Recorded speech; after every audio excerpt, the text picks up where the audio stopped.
पूरे मंच पे आपने एक बात को रखा था कि हम भी अपना विवाह इसी फील्ड में और इसी बाबूगंज के मैदान में करेंगे, समय भी विवाह करेंगे। कहीं ना कहीं इस बात को बोलने से पहले आपने कुछ सोचा होगा, समझा होगा, क्योंकि आपकी कैपेसिटी, आपकी एबिलिटी और आप जिस ओहदे पे हैं और जिस तरह का आपका परवरिश हुआ है, जिस घराने से आप आते हैं, हमको लगता है कि आपका ये कहा और आपका ये करना समाज के अंदर एक बहुत बड़ी मैसेज है।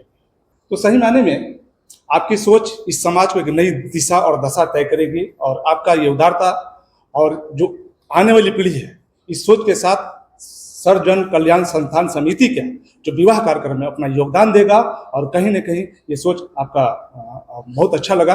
और सच्चाई बताइएगा कि ये प्रेरणा आपको कहाँ से मिली?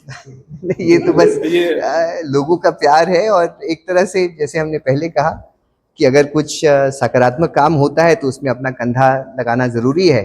एक तरह से उसमें हम पैसा दे सकते थे या कुछ खाना का हम प्रयोजन करवा सकते थे, लेकिन हमको लगा कि जो सबसे बड़ा एक तरह से प्रेरणा होगा वो यही होगा कि अगर हम इस तरह से सामूहिक विवाह में हम पार्टिसिपेट करते हैं तो और भी लोग करें। और इसमें कोई शर्म की बात नहीं है, इसमें कोई गलत बात नहीं है।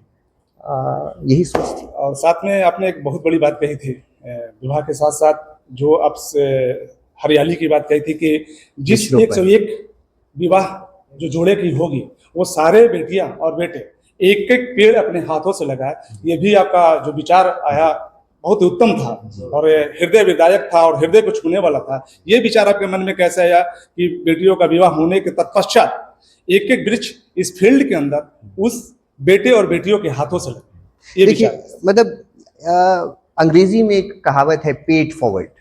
आप जब कुछ पुण्य प्राप्त करते हैं, आप किसी का जब आशीर्वाद प्राप्त करते हैं, तो आपका एक धर्म जिम्मेदारी होती है कि उस चीज को आप आगे बढ़ाएं।